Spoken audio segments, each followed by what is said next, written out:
ভদ্রলোক এন্ড ভদ্র মহিলাগণ, দেশের ভিতরে দেশের বাইরে আকাশে চন্দ্রগ্রহণ যে যেখান থেকে দেখছেন আমাদের অনুষ্ঠান, সবাইকে জানাই সাদর সম্ভাষণ। আজকে আমরা এসেছি ফরিদপুর জেলার কোন উপজেলার কোন গ্রামে সেটা আমি বলবো না, কিন্তু এখানে এসেছি আমাদের একটা মহৎ এবং বিশাল উদ্দেশ্য আছে। বলতে পারেন কিসের উদ্দেশ্য? কি সেই উদ্দেশ্য? উদ্দেশ্য অনেক বড়, মহৎ এবং মহান।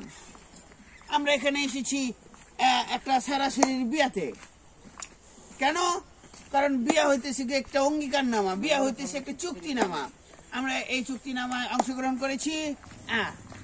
আসছি ভালো কথা, কোনো সমস্যা নেই। এখানে কুয়াশা ভরা, আসন্ন এই যে পরিবেশ, সেই পরিবেশে আমরা কি করলাম, কিছুক্ষণ আগে আমরা রস পান করলাম। কি রস? তারই ভেবে ভুল করবেন না ভাই, এই যে শীতকালে আমরা খেজুরের রস খেয়েছি ভালো কথা, কোনো সমস্যা নেই। এখন আমরা কি করছি? এই যে কুয়াশাপূর্ণ আচ্ছন্ন শহরে এই যে আমরা হেঁটে চলছি। কোথায় যাচ্ছি? আমরা যাচ্ছি গ্রামের বাজারে। বাজারে কি আছে? বাজারে আছে গরুর দুধের চা। আর বলতে পারেন ভাই, গরুর দুধের চা তো সব জায়গায় পাওয়া যায়। না না না না না, এটা দেশি গরুর চা। হ্যাঁ, আপনারা অনেকে দেশি গরুর চা খেয়ে থাকেন। বাজার দি বন্ধ। হ্যাঁ, নদীর পাড়ে যাবো বলে। নদীর পাড়ে? নদীর পাড় কোন জায়গায়?